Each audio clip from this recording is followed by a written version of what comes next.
Bonjour à tous et bienvenue sur Afromédia, votre chaîne pour comprendre l'Afrique d'aujourd'hui. Dans l'est de la République démocratique du Congo, les tensions ne faiblissent pas. Le groupe armé M23, soutenu par le Rwanda selon de nombreuses sources. Mais ce conflit ne se limite pas au champ de bataille. À Kinshasa, à des milliers de kilomètres de là, il attise des tensions communautaires avec des habitants originaires de l'Est pris pour cible aujourd'hui. On décrypte cette crise complexe. Pour comprendre ce qui se passe, remontons le fil.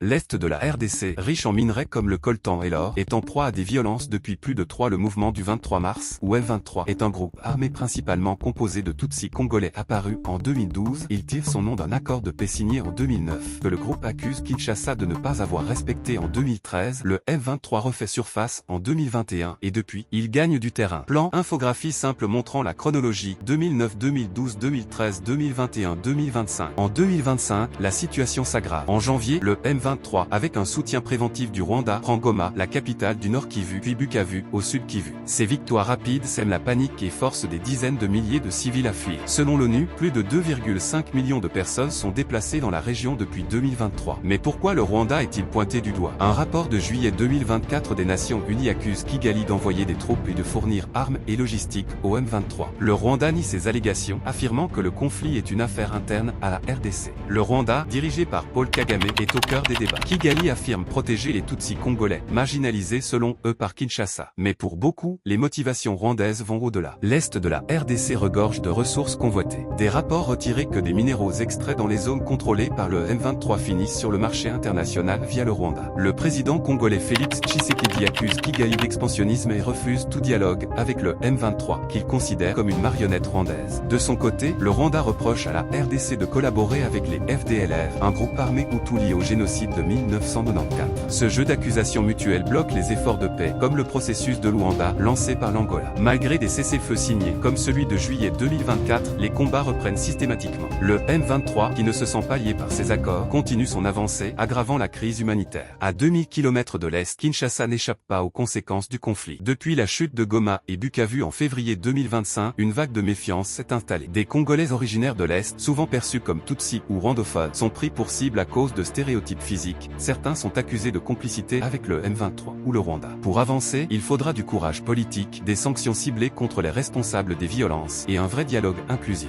La RDC a besoin de solidarité, pas de division. Et vous, que pensez-vous de cette crise? Dites-le nous en commentaire et n'oubliez pas de vous abonner à Afromédia pour ne rien manquer.